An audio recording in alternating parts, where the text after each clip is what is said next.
asalaamaaleykum wa rahmatullahi wa barakaatu mbokki Juste Info man la seen mbokk seen xarit Adjuma Ka maa ngi dellu siwaat di leen nuyu bu baax a baax a baax a baax di ko njëkkee ci kilifa yu tedd yi nga xam ne ñoo ngi ci biir groupe bi yëpp bàyyiwuñu kenn te ku lim am koo bàyyi ba ci ñun ñi nga xam ne ñoo ci gën a suufee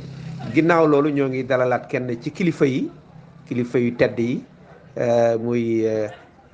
inspecteur Abdoulaye Gningue inspecteur Abdoulaye Gningue nag mooy IEF Diamniadio tey moom la ñuy dalal ci suñu série d'émissions yi ñuy faral di def fan yi tey moom la ñuy dalal fii ci Juste Info ñu waxtaane mbirum jàngale mi ak jafe-jafe yi ci nekk ak yooyu yëpp incha allah ñu xam ni ku disponible aussi la ñuy dalal koo xam ne wax dëgg yàlla du ma ko jeter des fleurs waaye à travers les médias ak ñi mu seqal liggéey bi ñëpp wax dëgg yàlla gërëm nañ ko it bu baax a baax a baax a baax a baax tey nag moom la ñuy dalal muy IEF Diamniadio incha allah su fekkee ni yaa ngi may dégg inspecteur nga dugg nga nuyoog mbokk yi. asalaamaaleykum asalaamaaleykum wa Adjuma Ka rahmatullah. sama mbokk sama xarit sama tonton maa ngi lay ziar bu wér di ziar waa groupe bi yëpp Juste Info di leen jox seen wàccuwaay ñoom ñëpp waaw donc maa ngi nii à ta disposition donc di déglu laaj yi lu ma ci mën a tontu incha allah dinaa ko tontu ci ni mu gën a leer. asalaamaaleykum Adjuma Ka sama mbokk sama xarit sama tonton maa ngi lay ziar bu wér di ziar waa groupe bi yëpp Juste Info di leen jox seen wàccuwaay ñoom ñëpp waaw donc maa ngi nii à ta disposition donc di déglu laaj yi lu ma ci mën a tontu incha allah dinaa ko tontu ci ni mu gën a leer. voilà jërëjëf waaw maa ngi lay ziar bu wér a wér a wér xëy na actualité éducative bi mooy protocole d'accord bi nga xam ne gouvernement du Sénégal signé woon na ko ak syndicat yi waaw ñu def ñaari round de négociation ba samedi bi weesu ci lañ door a commencé daal dëgg-dëgg jubóo bi ba signé nañu mu des application léegi nag ñi signé mooy waa G7 mais am na ñaar ci G7 ñoo xam ne dañ ne woon dañuy dem consulter seen base door a dellusiwaat waaw le 3 mars daal lañ joxante rendez-vous ak ministre de l'éducation nationale pour xoolaat yeneen points yi nga xam ne. mi ngi woon seen plateforme jërëjëf inspecteur ci leeral yu am solo yooyu nga ñu indil ginnaaw loolu xam naa ni bëggoon naa xam aussi ci maanaam syndicat yi ci des parce que su fekkee ni syndicat yi nga xam ne ñoo ŋànk njàngale mi tey soo leen doon xayma war nañoo dem ci lu tollook presque ñaar fukki syndicat ak ñett waaw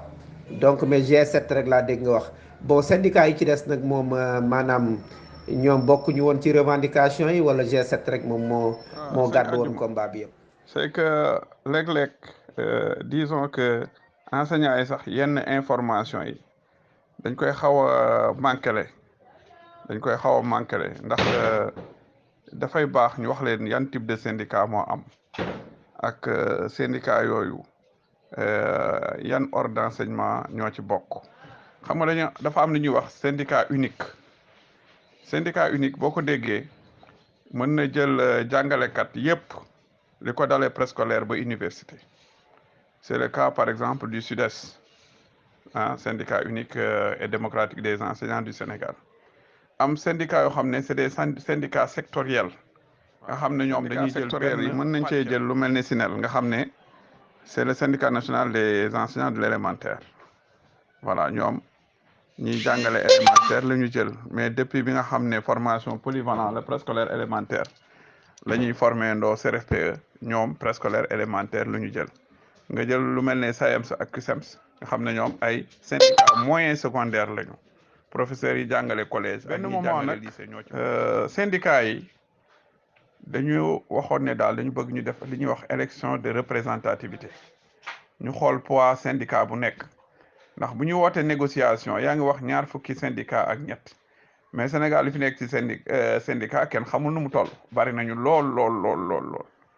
bari nañu comme parti politique yi rek ni ñu baree ñu léegi dañuy def élection de représentativité pour que bu négociation amee syndicat yi nga xam ne wax dëgg yàlla ñoo ëpp ay militants ñooñu rek la ñuy woo ci table de négociation léegi nag bi ñu koy def donc 7 syndicats ñoo ci amoon daal benn représentativité bi nga xam ne au moins amoon nañ ñoom plus de 5 plus de 10%. Voilà, plus de 10%. ñooñu ñoo constitué G7 c'est les syndicats les plus représentatifs ñi nga xam ne nag amuñu poids lool tamit ñu ne ñoom kat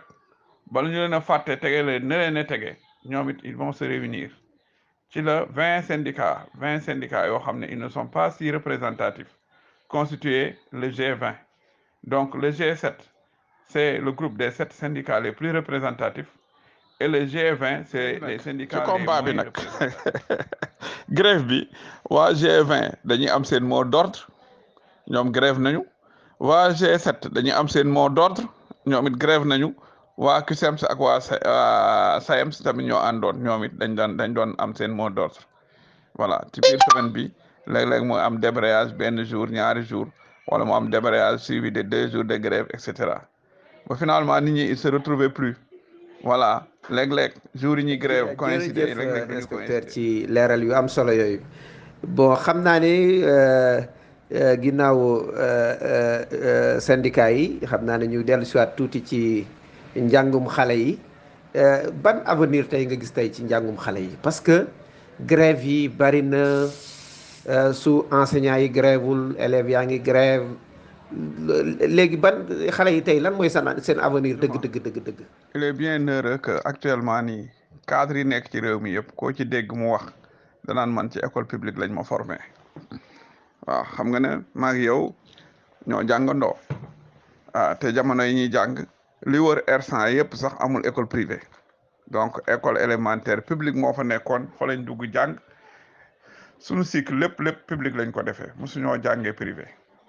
te njiitum réew mi sax xam nañ ne moom it jàngam yëpp fii ci biir réew mi la ko defee donc avenir école publique sénégalaise moom mën naa ne fa mu newoon fa école publique sénégalaise newoon xëy na laay wax nekkatu fa pour plusieurs raisons mais il faudra que enseignants yi gën ci góorgóorlu enseignants yi ñoo ci war a góorgóorlu les enseignants du public li ma leen di wax souvent mooy on ne suit pas la branche sur laquelle on est assis yàq école sénégalaise publique mooy yàq ñoom seen outil de travail ndax moo tax ñu recruter ñu fi ñu toll nii donc yokk bi wax dëgg yàlla man de personnellement xaaruma ko woon waaw waxtaan wax dëgg ci la xaaruma woon ñu yokkal nu lu toll ne lii ñu yokkal l'État a fait de gros efforts entre nous am na ci ñu bari xaaruñu woon yokk bi toll fii lutte syndicale nag day continuer à chaque fois nit ñi dina am lu ñuy ñaxtu waaw dinañ am lu ñuy ñaxtu ma ciy profité leen wax na leen abri provisoire yi ñenn ñi nee nañu àndut ak qualité mais man gis naa CM boo xam ne entièrement en abri provisoire la te def 100% BFEM Sédhiou amoon naa fa benn CM ci dëkk bu ñuy wax Samé Kanta soo fa ñëwee ay octobre doo xam ne fii mooy CM bi ndax doo fa fekk dara dañuy dem ba école tijji sax parents yi commencé ñëw di defar ay classes entièrement en abri provisoire mais finalement qualité enseignement man ci li ma yaakaar sama xel mu gàtt ak sama expérience ci wàllum jàngale mooy facteur bi gën a déterminant c'est l'enseignant lui-même un enseignant bien formé je dis bien quelle que soit situation bi nga ko dugal war na ci mën a génn quoi waaw jàngalekat daal boo xam ne il est bien formé bu waxee nag bien formé dafa englobé lu bëree xam nga peut-être j'ai eu la chance de faire l'école normale régionale William Ponty ñeenti at formation instituteur waaye école boobu boo fay dugg même bu fekkee ne amoo vocation pédagogique balaa ñeenti at yi di jeex yow di nga foog ne ku jàngalewul rek nekkoo ci dara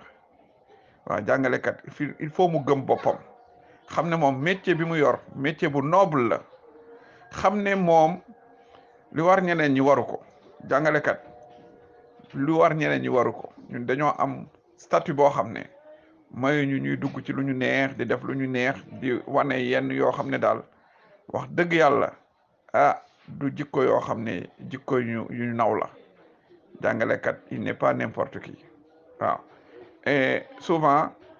bu ma nekkee jàngalekat yoolu laa leen di wax ma notre métier c'est de faire des hommes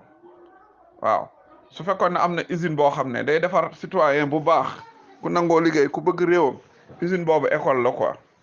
et pour faire des hommes il faut être soi-même plus qu'un homme jàngalekat du nitu kese warta jàppe boppam un être ordinaire. wax dëgg yàlla ñàkkuñu solo lool mooy l'engagement des parents yi gëm jàng def ko seen yëfu bopp dañuy wax l'école de la communauté par la communauté et pour la communauté donc bi ñuy créer ay comité de gestion école ak di créer APE ak vraiment ñi nga xam ne yëpp dañuy graviter autour de l'école partenaires yi partenaires sociaux yi même les syndicats et autres ñun ñëpp suñu yéene mooy avoir une école publique de qualité donc moo tax ñëpp dañ ci war a jàppandoo élèves bi tamit gëm ne mën na réussir par l'école waaw il faut élève bi gëm ko mais bu dee élève bi déjà bu nekkee classe ñi nga xam ne ñooy royukaayam ñi mu def référence mooy ñi nga xam ne daal ñooy topp réseaux sociaux yeeg yeneen ak yeneen di wax waxi dof gars yi di leen may buzz ñuy dawal oto yu cher te kenn xamul fu ñu ko jëlee yooyu déjà élèves yi dañuy yaakaar ne war nañoo am raccourci pour mën a tekki li ñuy tuddee tekki te man du tekki ci man waaw am xaalis rek signifié wul abri provisoire yi ndax am gis ngeen vidéo buy circulé boo xam ne ñoo ngi ko jëlee jam ñaajo waaw di wane ne loolu école bi 10 millions mën na koo tabax te ñoo ngi tabax ay stade de 50 milliards et cetera moo wax leen ne y a un programme national de remplacement des abris provisoires ñu tuddee ko PROSAP projet zéro abri provisoire nga xam ne abri provisoire li ñuy bari yëpp des milliers d'abris état mi ngi ci remplacer ko programme boobu commencé na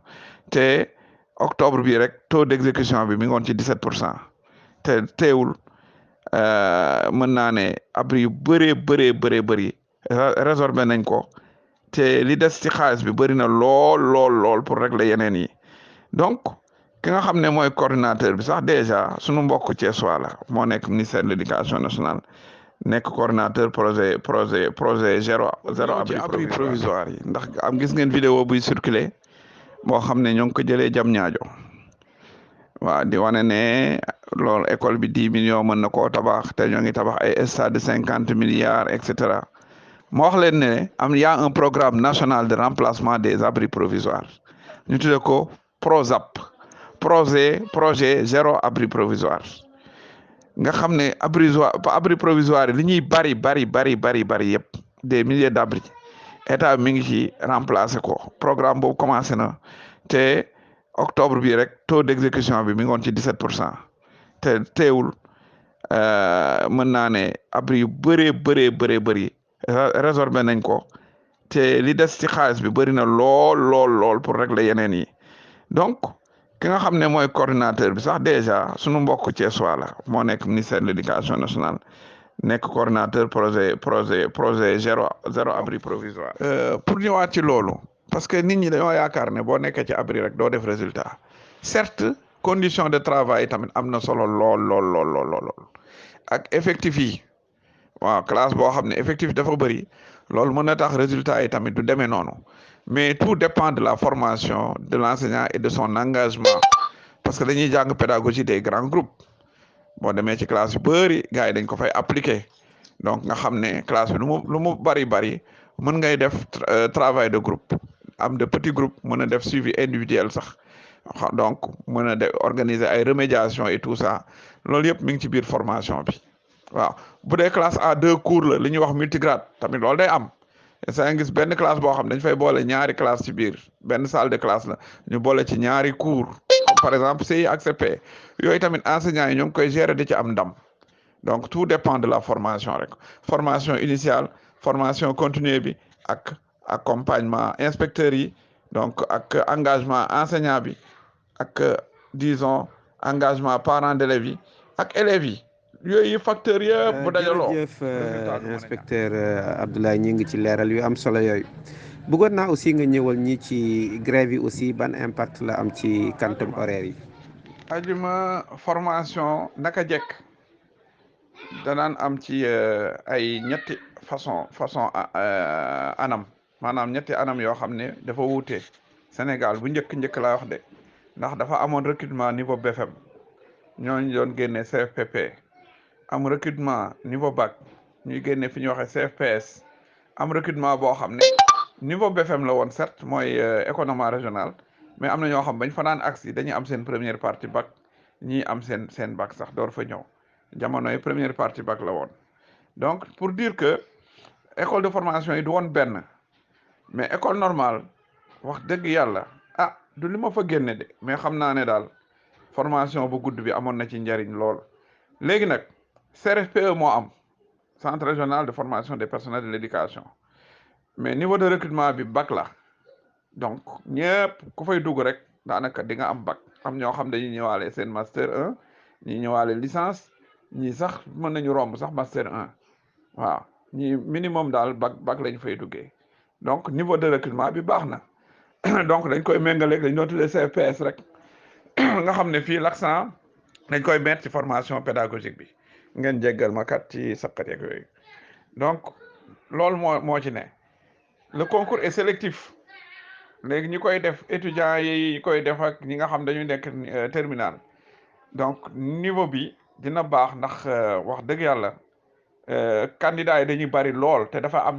dañuy segg ñaari yoon dañuy njëkk a def dictée présélection ñi nga xam ne dictée bi déjà dañ ciy bari faute du ñu def yeneen épreuve yi ci topp léegi bu ñu defee épreuve yi ci topp ba pare ah présélection après sélection boobu day amaat beneen épreuve muy entretien avec le jury donc ñetti étapes yooyu ngay jàll pour ñu nga mën la déclarer définitivement admis. waaw léegi nag par rapport ak grève bi jot nañu benn outil boo xam dañ ko waroon renseigner pour xool le niveau d'exécution des programmes waaw donc man comme li ma géré moyen la yem donc y a un outil pour l'élémentaire un outil pour le moyen pour élémentaire dañoo jëloon échantillon 3 écoles pour xool fan la ñu toll ci programme bi pour le moyen ñu jëloon échantillon ñaari CM mais li ñu gis mooy juste bi ñuy waaj a grève dafa fekkoon ñuy waaj a organiser composition premier semestre donc mooy semestre bu njëkk bi moom jàng nañ ko ba mu àgg amul benn jafe-jafe waaw te boo xoolee waa G7 je crois que ñaari plan d'action lañ fi déroulé ba ñett bu dul biir semaine bii bu fekkul ñu nar a grévaat ñoom ci biir février bi pratiquement la seen grève bi tàmbali waa SAEMS ak CUSEMS ñoo njëkk a grève waaw ak waa G20 mais waa G7 yi 5 syndicats yi ci des ñoom daanaka mën naa ne début février bi lañu commencé woon grève c'est pour dire que le quantum n'est pas tellement grévé waaw par les mouvements d'humeur là des gens à chaque fois ministère donc ñun dañ ko daan def bu grève amul sax dafa am outil boo xam ne dañ koy renseigner trimestre bu nekk dañ koy yónnee direction enseignement élémentaire wax ñaata heure lañ prévoir woon ñaata heure la ñu jàngale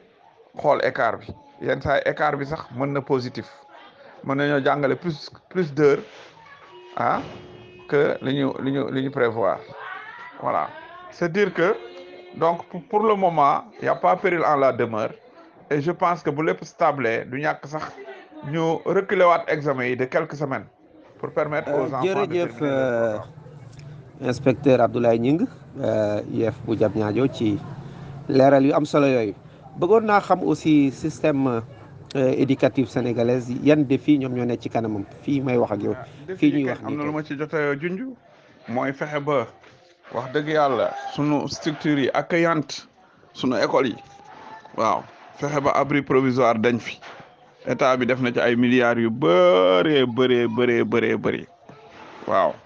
ndax li ñu seetlu woon depuis bi sëñ Mbaye Thiam nekkee mooy le long de la frontière entre le Sénégal et la Gambie boo ko xoolee sénégalais yi dëkk foofu yëpp seen doom yi dañoo mujjoon di dem di jànge ji Gambie bàyyi école yi nga xam ne ñoo nekk ci Sénégal ñu ne kat ñuy def ba xale yi gën a fréquenter suñu structure mooy ñu fexe ba wax dëgg yàlla defar ay classes yu accueillantes loolu état bi mi ngi ci te mi ngi ciy def vraiment jéego yu am solo beneen bi mooy li ñuy wax la pacification de l'espace scolaire loolu ça fait partie des priorités de l'éducation nationale fexe ba nga xam ne grève yi day wàññeeku bu baax a baax loolu moom ci défi yi la bokk nga xam ne wax dëgg ministère de l'éducation mi ngi ci def jéego yu am solo xam nga ne Mamadou Talla d'ailleurs bi mu ñëwee ba léegi grève bëreetul woon parce que gars yi wax dëgg da leen doon associé ci lépp lu mu daan def ba ci séminaire de rentrée des classes syndicat yi gën a représentatif dañ leen daan invité bu ñu ñëwee li nga xam ne mooy seeni doléance ak yëpp dañ ko daan wax foofu te artoon nañ nag par rapport ak grève bii waaw mais dafa am yoo xam ne dépendrul kese ci ministère de l'éducation nationale soo xoolee négociation yi ni mu tëddee sax xam ko yeneen ministère yi dañ cee am rôle waaw am na yoo xam ne éducation. jërëjëf mën na koo régler inspecteur ci leeral yu am solo yooyu bëgg naa aussi nga wax ñu aussi ban offre éducative nga moom nga jàpp ni tey moom mooy bi gën parce que gis nañ fi enseignement classique bi enseignement franco-arabe ak yu mel noonu mais ban offre nga jàpp ni tey moom mooy bi gën. waaw soo ci mënee wax ñëwal léegi incha allah ma ne am na ci yoo xam ne éducation mën na ko régler mais am na ci yoo xam ne day impliquer intervention yeneen ministères yi lu mel ni fonction publique par exemple surtout bu ñu wax ci affaire lenteur administrative gis nga ko donc wax dëgg yàlla leneen li tamit mooy fexe ba surtout jigéen ñi gën a fréquenter les filières scientifiques waaw li ñu gisoon mooy jigéen ñi def série scientifique dañoo xawoon tuuti lool tamit def nañ ci ay njéego yu am solo waaw ba léegi jigéen ñi de plus en plus ñoo ngi fréquenter série scientifique yi loolu moom ci défi yi la bokk tamit waaw ci défi yi la bokk donc ajjuma xam naa ne wax dëgg yàlla li duuf ci nag bi yëpp xajul ci cin li comme on dit mais encore une fois merci beaucoup parce que lii moom am na solo te li ma xaw a remarqué mooy dafa mel ne monsieur Cissé moom yëf yi teel na ko lool moom mi ngi ñuy suivre waaw moom mi ngi ñuy suivre ñeneen ñi peut-être tranche horaire bi ñuy jël arrangé wu leen mais comme audio yaa ngi ci groupe bi nañ ko mën a déglu inspecteur Gningue wax dëgg yàlla macha allah daf mel ni 10 minutes moo ñu dese wala 9 minutes moo ñu dese xam naa ne question bokk nañ ci question yi ma lay mujj laaj mooy ci violence bi nga xam ne moo nekk ci milieu scolaire bi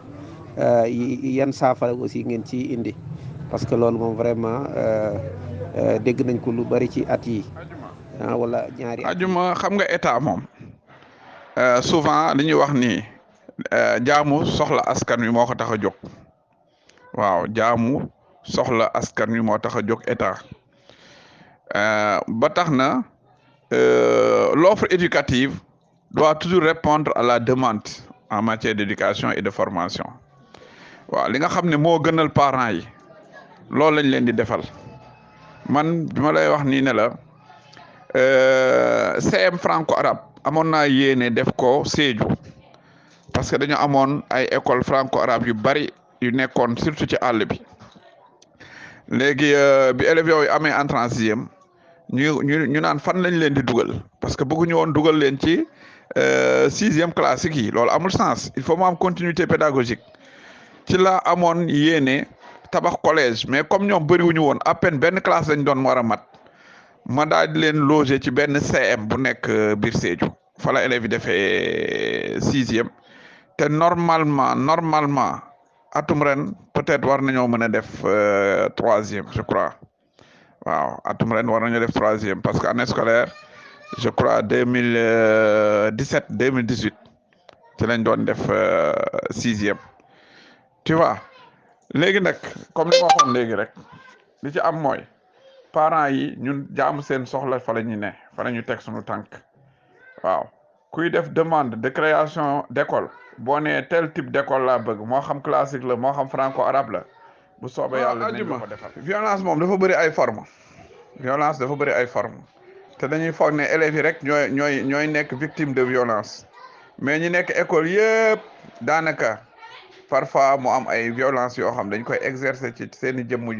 jëmm te wax dëgg yàlla ñëpp la ñu war a mooy li ma doon wax rek pacification espace scolaire waaw c'est lutter contre les violences sous toutes leurs formes xam nga tey jii ki nga xam ne surveillante la nekk ci école élèves yenn saa yi di ko manquer de respect di ko wax yenn yi xam nga loolu c'est une forme de violence aussi ki nga xam ne professeur la ki nga xam ne élève la bu am handicap wala daal bu am ay jafe-jafe d'adaptation à l'école ba pare ay moromam boole ci di ko ñaawal di ko teg yenn fitna yi yooyu yëpp c'est des formes de violence te violence moom ni ñu koy xeexee mooy sensibilisation rek waaw moo ci ëpp solo tey jii inspection de l'éducation et de la formation yi nekk Sénégal yëpp am nañ lu ñuy wax comité local du dialogue social. Comité local du dialogue social li ko tax a jóg mooy lutter contre disons les violences aussi donc loolu ci la bokk, prévenir les conflits dans l'espace scolaire, voilà, donc régler ces conflits mais surtout les prévenir parce que violence mooy indi conflit hein. Inspection d'académie tamit am nañu li ñuy wax comité académique du dialogue social nga xam ne syndicat yi dañ ciy bokk, parents d'élèves yi bokk ci, élèves yi bokk ci, donc mu doon espace boo xam ne même bàjjenu gox yi mën nañ cee bokk ak imam yi ak chef de quartier yi, mu doon espace boo xam ne dañ ciy waxtaane mbirum école, waaw, les cas de grossesse et autres yooyu yëpp ñu ci mën a wax di ko mën a prévenir, di mën a sensibiliser élèves yi ba seen njàng mën a ñoŋ, waaw, loolu yëpp c'est prévu, c'est à l'échelle de tout le pays hein. Voilà, ñëpp académie yëpp ak IEF yëpp am nañu comité local. jërëjëf inspecteur, wax dëgg yàlla kontaan nañu lool ci réponse yu am solo yi ñu indil. xam naa ni dafa mel ni yegg nañu ci pandaw li, juróomi minute moo ñu dese, waaye dañ lay jox benn question rek nga terminer ko, après nga tàggatoo ak mbokk yëpp. li ci des mooy est-ce que nguur gi aussi li mu war a def ci njàngale mi, surtout jàppale leen surtout au niveau des médias, ñu encourager xale yi ñu jàng comme niñ ko doon defee ci jamono yu Abdou Diouf nekkee fii ak yeneen i jamono, parce que daanañu gis lu mel ni ay génie en herbe international daana fi am wala yu mel noonu, nga xam ne xale bi daf doon bëgg jàng. mais léegi tey actuellement ni tey gis nañ ni tey surtout au niveau des médias tey yeneen la ñuy promouvoir su lu mel ni la lutte ak leneen loo xam ne xale bi dafa jàpp ni tey fii la war a amee ay millions, fii moo gën a yomb, wala raccourci la ñuy wut. loolu aussi bëggoon naa nga ñëw ci, après ñu bàyyi la nga tàggatoo ak mbokk yëpp. vraiment di la santaat bu baax te di la gërëm aussi. compris, je voulais parler comment dire, du concours général, voilà, concours général. Grand prix chef de l'État pour l'enseignant dafa am, mais concours général moom moo concerné élèves yi. Concours général moom laa doon wax, moom laay rectifier nii. Merci. réseau bi moo xawoon doy waar tuuti, voilà, moo doon wax léegi ne concours général ñoo ngi koy def te loolu c'est pour promouvoir l'excellence, mais aussi génie en herbe boobu ngay wax. IEF yi dañ koy organiser, IA yi dañ koy organiser, xëy na pandémie moo tax temps yi rek affaire yi xaw a doy waar. te boo dee xool am nañu lycée d'excellence Diourbel, les meilleurs élèves ñoo fay dem. am nañu aussi CM d'excellence, mën naa wax muy Daara Rama, nga xam ne jigéen ñi lay accueillir, ñu jógee ci école franco-arabe yi, foofu la ñuy jàngee. Mariama Ba mi ngi fi Gorée ak Prytanée militaire, yooyu yëpp c'est pour promouvoir l'excellence. Les meilleurs élèves ñoo fay dem te dina tax élèves yi gën a am motivation, gën a ñafe pour dem fa. donc génie en herbe bi wax dëgg ñoo ngi koy def, mais pandémie moo ñëw xaw a plombé toutes nos activités.